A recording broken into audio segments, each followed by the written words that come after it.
It's not that Darksiders is impossible to describe on its own terms. It's just that it's significantly easier to convey what Vigil Games' new action-adventure is by talking about all of the other games that it's very overtly borrowing from.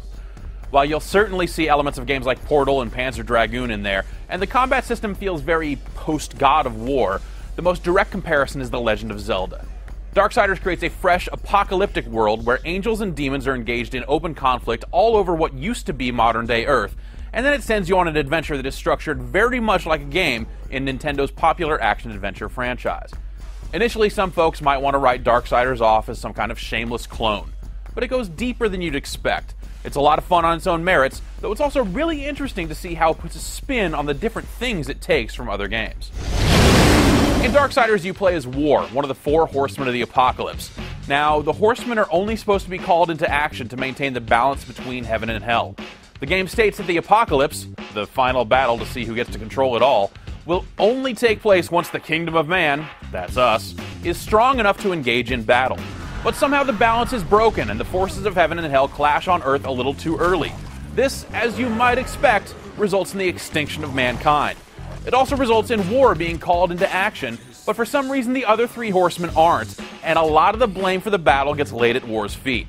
As you stomp around the remains of Earth, you'll be on a mission to restore a bit of balance to the universe, but really it's a revenge tale that comes into focus as you get closer and closer to the truth.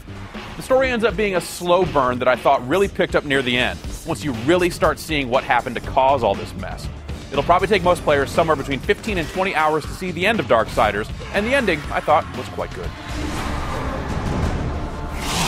Okay, so the game isn't about saving some princess. All of the comparisons to The Legend of Zelda come in the way that the game is laid out, the items you're given, and to some extent, the way it handles. In some spots, it feels like Vigil carved out a space for its own ideas.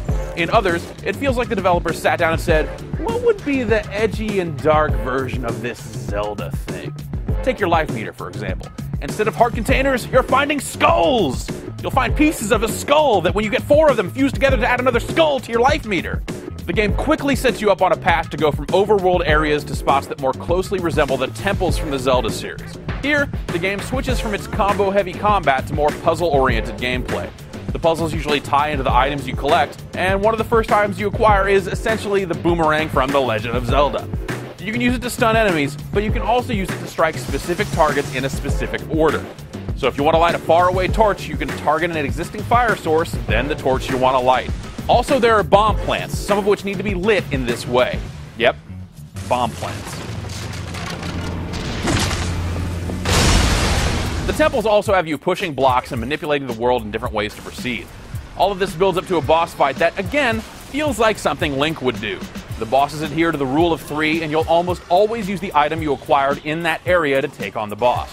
Other items include the Abyssal Chain, which is really just a fancy way of saying hook shot, a portal gun that, much like the game Portal, lets you hop from one spot to the next, a horse that makes getting around the world a bit faster, and so on. One bit of reverent Zelda homage I could have done without, though, is a late-game quest that forces you to backtrack through most of the world to collect pieces of an item that you'll need before you can face the final confrontation. There are also some other late-game things that more directly reference things from the Zelda franchise, but I'll let you see that on your own time.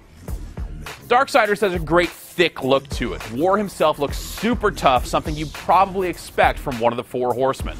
The environments maybe aren't dirty enough considering the whole post-apocalyptic setting, but there's a great variety to the areas that makes each new section of the game worth seeing. There are a lot of things in Darksiders that are worth seeing, in fact.